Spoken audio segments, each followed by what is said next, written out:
每个企业都跟我们的生命一样，我们会在生意上感到绝望、迷失，或者是太多选择。当然，我们会走到成功的道路上。每逢星期一到星期五上午10点和下午3点，我们都会邀请 Singapore Excellent Award 的得主上我们的节目，跟我们分享他们的心路历程，还有他们的成功的道路。这个节目是由 Singapore Enrich Group 荣誉呈现。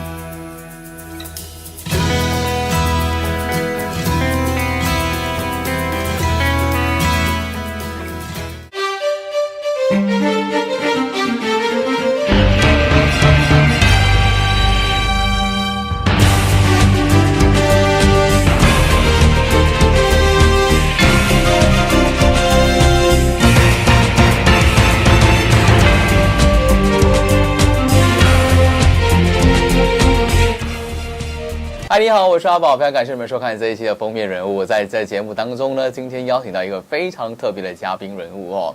我要这么说吧，行行出状元，这个来到节目当中接受访问的嘉宾哦，今天跟我们分享的，我是觉得蛮特别的。特别原因是因为我要搬新房子了，所以我就觉得，这方面我对这方面很有兴趣。他要提供木材的 timber， 所以今天非常开心邀请到，那就来自 Hansin Timber Specialist and Trading 的负责人，那就是 Mr. Bob。Hi, Mr. Bob。你好。你好。Wow, Mr. Bob. When I first get to know about your business, you are providing timber. Yes. So you are known as timber specialist. Yes. Can you share with us more about your business? How do you define timber specialist in this area? Well, when we started off, how we define ourselves as timber specialist, because in order to lay timber floor, you need to know the timber species, the products itself, especially the type of timbers, where do they come from, how good they are, how durable they are. So we normally recommend the needs as what they want, and also the pricing. Sure. Yes. And because we are in tropical countries, whereby we can get a lot of timbers from Indonesia, Malaysia, even Myanmar, Now we are also importing timbers from China. Even from China? China. Because China, now they are the biggest producer in the world. It's because they are buying up a lot of timber from other countries like South America, Africa, and North America. So we are now also importing timbers like oak, cherry, maple, and all this, and American walnuts. As you know, today's projects, the requirement of timber floor actually is getting higher and higher, and we need to provide good timbers. Yes. Especially for the high-end projects like those expensive condominiums. They prefer to have those special timbers, good timbers. That's why we are now going to the high-end timber, the that area direction. itself. Yes, correct. Can you share with us, because you mentioned that nowadays expensive project or high-end projects, they are moving into timbers, flooring, or even finishes. Yes. Why is that the trend in this moving towards this area? Okay, timber floor basically it is a natural timber, especially for the bedrooms. When you walk onto the timber, you feel it is warm. Oh yeah. As compared to marble or other products. And secondly, timbers is also good for outdoors, like the swimming pool decking, like the balcony deckings, because it gives you the natural feel. When you come back from work, you see something is natural. Yes. You feel better, your mood is good. This is how timber comes about. Correct. Yes. It's so different, correct, when you see Yeah. timber flooring itself. Correct. So I'm just very curious. Prior recording, you were just mentioning to me that you are in the main com business for quite a long period of time itself. That was before I came into this timber business itself. Timber trade. Yeah. Yes. My next question is that how do you chance upon this timber trade? Because I believe that this is going to be you a lot of special information. No, I find this is quite a unique market. You must have a passion or love for the timber. Yes. It's not solely just sell the timber by the sake of selling it. You have to know the timber very well. You need to recommend the right kind of timber the right kind of species of timber to the customers, so that they will know what they will get. Sure. They pay what they get. Yes. That is our ultimate intention. So how do you have the chance to fall in love with timber? Well, I would Or say, timber is hard to come by nowadays. Yes. Because with the environmental friendly Deforestation. things like that. So timber is quite a rare product right now. So the lesser you get, the more you will treasure it. Definitely. This is how I like about timber. And by looking at the timber itself, actually, every piece of timber, if you look at it, they are different. Yes. It's not like a piece of tiles where man-made tiles, you put two pieces together, they look Homogeneous, they're all the same. Yep. This is how I like about timber. Can I say that you're just like a jig collector? Someone who appreciate exotic areas. That is exotic. Yeah, but because sounds like timber is also getting hard. It's getting harder and harder to come by yes, nowadays itself. It's a bit difficult right now. So, was it easy for you to switch over to timber trade then when you first started 13 years back? Well, I will not say difficult, but it's just a switch of Technical knowledge. technical knowledge, and also because I did have what they call that building background because I was a contractor before. So to switch over to timber, it wasn't very hard for me. You just need to know the technicality about timber, the characteristics about timber. Okay. That took me a few years to really come to know what is timber all about. Because not two pieces of timber are always alike. So you need to know the natural characteristics of the timber. Was it painful when you decided to make a big switch in industry or in terms of products? I would say more on survival rather than pleasure. To switch over actually is more livelihood. Yes. I have to survive. I have to do something. So lucky that actually timber is something that I really like. So I treasure it, and that's what we are today. Wow. Yes.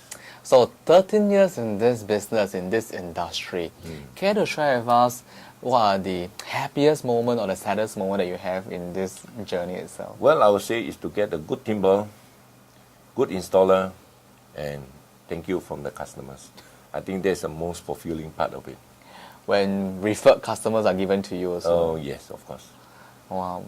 Can you share with us what was your ups and downs when you first entered in this business? I believe that definitely there will be some ups or there are some downs.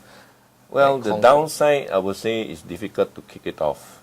When you start with small businesses, you need to source for customers, you need to talk to clients to make sure they understand what we are doing, and also to have the trust from them. And this is the most difficult part that I have envisaged. The most happy and fulfilling part is when you do a good job and people appreciate it, and they do come back to you again, and you continue with their work. I think that part, you feel more comforting. Correct. We also know that when we first started, Mr. Bob started with two of your partners itself. There's only three of you guys. Actually, two of us. Two of you. So, but today, the team have grew to about more than 100 packs. Yes. Wow, I think that's a big achievement. No, because when we started off, we didn't have much capital input into the company. So we started off with small projects. We engaged subcontractor to install on our behalf. So I find from year to year, there's quality, there's also workmanship involved. I decided to get my own worker to install. At least I can have good control over them. Definitely. Over the quality and also the time. Because when you have good workers and you have reliable workers, you can tell them exactly what you want, and they will do it according to what you think it is right. And that's why we grow the force from merely two of us until today is about 100, 110 of us here. So that's why the clients are happy with our work, because we provide our own labor. And also the quality of something, to sub to someone else to do the job for us. Which you may not able to control the quality of the work itself. Yes, also the time frame also.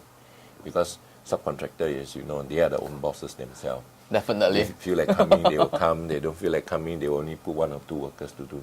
Because sometimes we do a bit of rush job here and there, because last minute handing over things like that. We need to rush up the work. And this is where labor is very important. You need to put more workers longer hour of time to finish off the projects.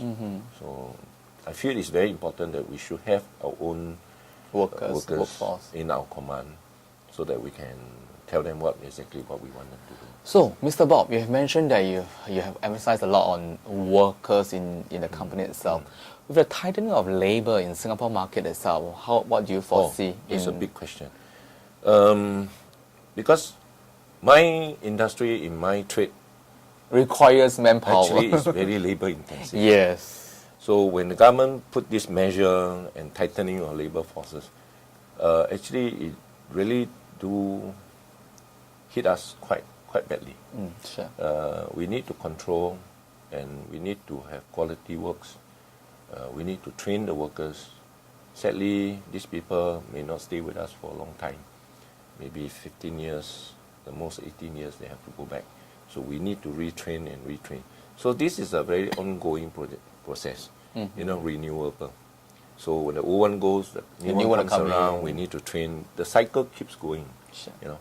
But I do not know how's the government going to think next. Whether they're going to relax it or not, are they going to tighten further? Well, we leave it to them. Anyway, we still need to survive. Definitely. As you know, that everyone will be talking about technology just to improve our productivity. Are you able to implement that in your business? No, I have this thought in mind quite a number of years ago, to think how to use the machine or equipment to improve or enhance quality and the speed of their works. But unfortunately, until today, we couldn't find anything that is capable to replace the man. Because we need human being to choose the timber. We need a human being to look at the quality of the timber. We need human being to lay the timber. Yes. There's no machine can take over this process. So I have asked Ministry of Manpower a few times, can we have something like that? They say they can't. So I say, just too bad. Then I have to use my own men to do it. There's no machine, there's no equipment can replace. Sure. So productivity is a big issue to me. Definitely. Yes. I shall wish you all the best Yes. in the near future so that we can come up with technology and also equipment so that you can conquer these challenges that is facing you in this business. Well, I hope so. Definitely. Yes.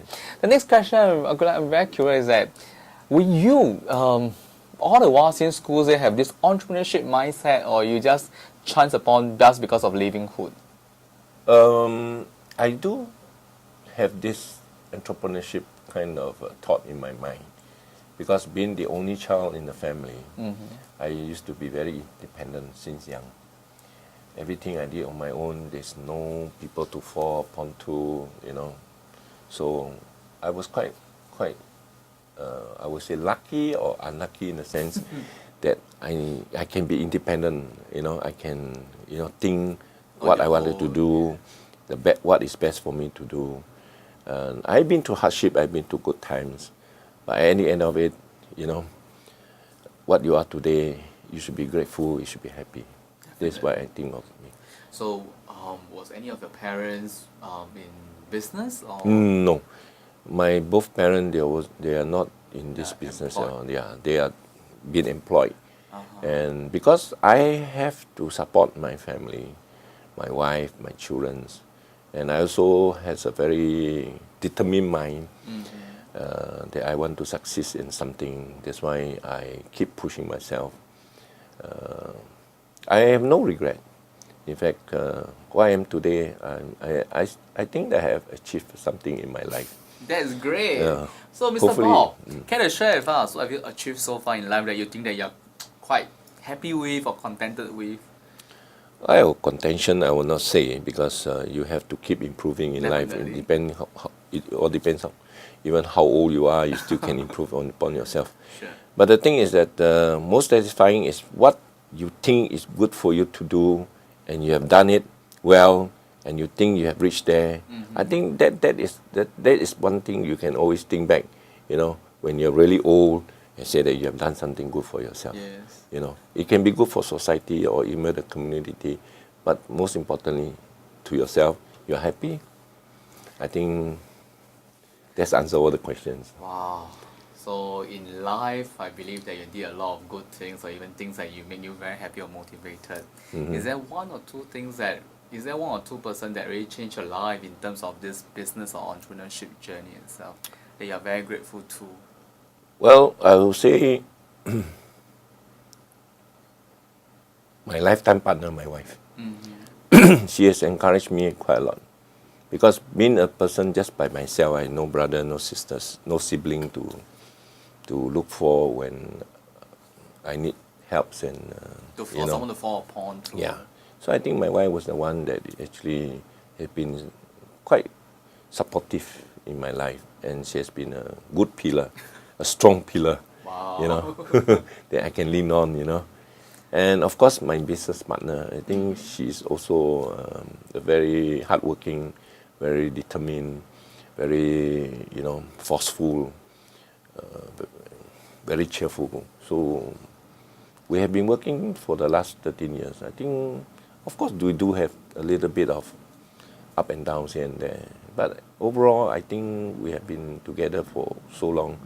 And I think we can still go for another 10, 15 years.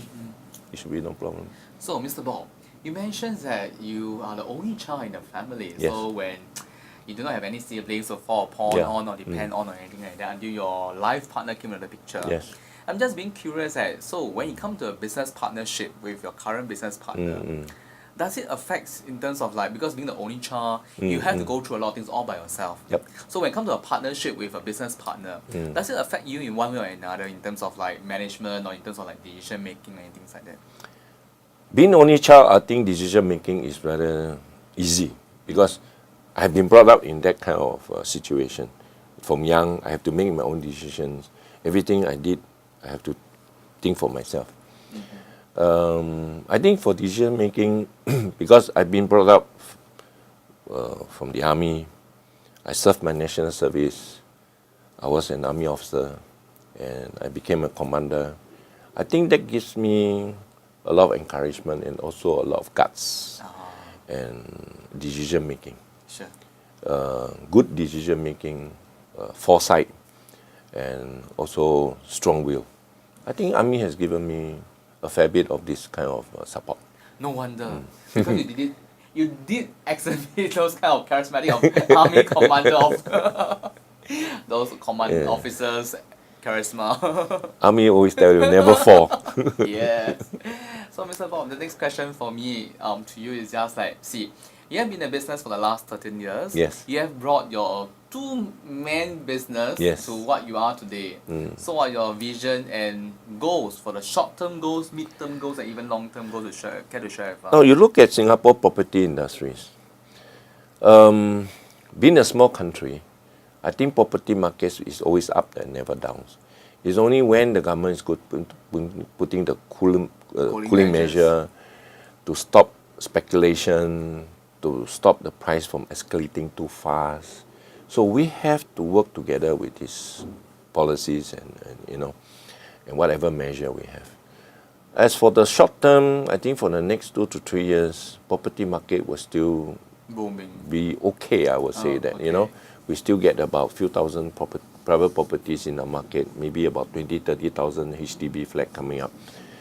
But the next 5 to 10 years, well, if they talk about increment of population to 6.9 million, hopefully by then, if the population do come in, if the people do come in, then I think the property market by then will still be good. If not, if they were to stop new citizenship to 6.9 million, I think there may be a saturating point. Maybe 5 years, things may slow down. And also that will also depends on the world economy. You look at America and Europe now, they are doing not too well. Correct. In fact, they are under recession already. So that will also, in fact, have an impact in our economy. Yes. So near terms, I would say quite okay and still encouraging. But long term down the road, I quite skeptical about this. Sure. Yeah. So any plans or any goals for your business or even for yourself to tide over this? Well, for long term, I'm now looking at more on green product, environmental friendly products. It's maybe timber related product, but not necessarily natural timber. Sure. It could be man-made timber, artificial timber that will replace natural timber. Because now there's a lot of restriction over cutting of forests, logging of trees. Sure. So for the next few years, I will find that there'll be quite a shortage of natural timber. In fact, in South America now, the Brazilian government are now putting a lot of restriction over the logging of trees and things like that. And Indonesia likewise, Yes. So for the next 3 to 5 years, I think still be all right. But further down, who knows? And we have to think, if we're able to survive in these industries, we have to find a way out. That's why now we are going over to the next stage, to get environmental friendly products, green label products, recycled products. Wow, that is really not easy for you. It's not easy, but it's going to be a good challenge. Definitely. We have to face it, in order to survive in this world, Sure. Yes. Totally understand Yes. that. So when you first heard that your company has been nominated and been awarded the Excellent Awards, what came to your mind then? Well, first thing that struck my mind was, are we really that good? We are small enterprise company in Singapore. I mean, we get good business revenue, but we are not that big to consider ourselves to getting any awards, So I was quite surprised and amazed that how I was being chosen. And they came down, they interviewed me, and we spoke, and we shared some of the knowledge and thoughts. That's good. I think maybe because of this exposure, maybe Hansin Timber will be more, publicized and exposed to the world or to the market. People will come to know more about us. I think that's a good thing about that. Wow, congratulations. Yes. So, can you think of any tangible or intangible benefits after getting this excellent award? Tangible, I don't think so. Intangible, maybe. That's why I say The exposure, recognition. People will come to know us more. People may pay more attention to us. Most especially our clients. Hey, this company is doing quite well. It's been recognized. Yes. I think maybe they will trust us more. They will give us more businesses. I think that goes quite well with it. Definitely. Tangible, no. Maybe I can get $100,000, $200,000 reward, and that could be good. Yeah, that is always a good idea, correct? Thank you, Mr. Bob, for coming on our program today to share with us your journey and also to share with us. Before we go for this interview itself, can you share with us, especially our listeners or even our viewers, if they wanted to do a business on their own, especially moving to something new which is not related to them in terms of studies or even in terms of their work, what is the advice for them? Well, I would say anybody can become an entrepreneur or businessman. Education background will not play a big part, but it do plays a part. Most importantly, you must have your determination, the willpower, never say die attitude, and be very, very positive. Wow. That's a key criteria. Thank you. Yes. 是的，今天我非常开心邀请到，那就是 Mr. Bob 来自 Hansin Timber Specialist and Trading。刚才他跟大家分享过了，不管你的教育是什么呢，只要你下定决心要成为一个企业家的话，你一定有办法做到。只要你坚持到底，意志力，还有你的信念重点是要永远的就是正向思考你就办法成为一个成功的企业家。你好，我是阿宝，非常感谢你们收看这一期的封面人物，我们下一期再见。